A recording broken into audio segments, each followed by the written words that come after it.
अजितदादांनी म्हटलं होतं की 288 जागाचा सर्वे चालू आहे आणि 288 जागापैकी गेल्या 2019 मध्ये त्यांनी 54 जागा जिंकल्या होत्या आणि आता सुद्धा सर्वे चालू आहे। त्याच्यामध्ये जे पुढे असतील त्या सगळ्या जागांवर त्यांचा दावा करणार आहेत असं म्हटलेत आणि त्याबद्दल आपलं मत काय?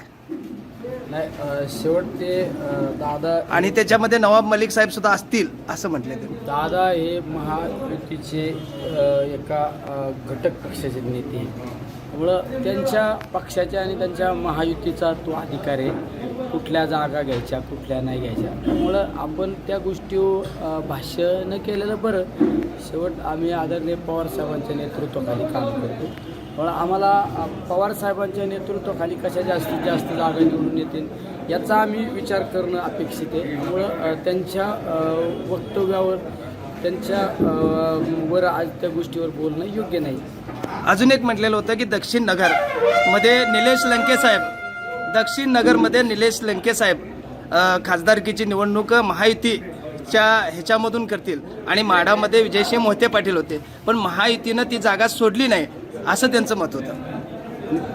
शेवट आता लोकसभेची निवडणूक झाली, माढा मोहिते पाटील पण निवडून आले, त्या गोष्टीला आता काय महत्त्व राहिलेलं नाही। त्या चर्चेला आता मला येताना मला कोणीतरी बातमी दाखवाल, मी मला आता लोकसभेची निवडणूक झाली, मी खासदार झालो, तिकडं मोहिते साहेब पण खासदार झाले।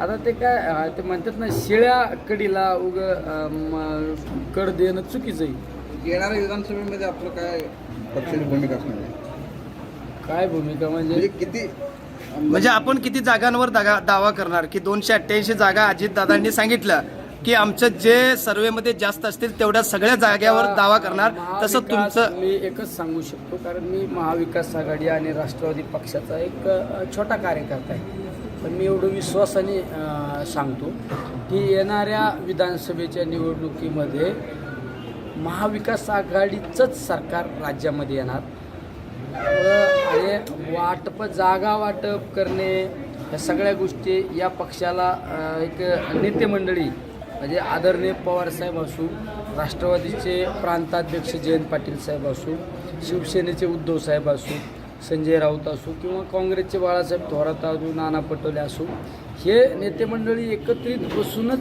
त्या सर्व गोष्टीचा निर्णय घेणार आहे। पण एक खात्रीने आणि विश्वासाने सांगतो की येणारं सरकार हे महाविकास आघाडीचंच असणार आहे। म्हणजे हा दावाच आहे तुमचा की महाविकास आघाडीचंच सरकार असणार? म्हणजे काय असणारच आहे। मी काय बोलतो काय नसतं, काय मीडियासमोर बोलतो का? जे बोलतो तेच करतो। महाराष्ट्रातील सर्व बातम्यांचे विश्वासार्ह व्यासपीठ,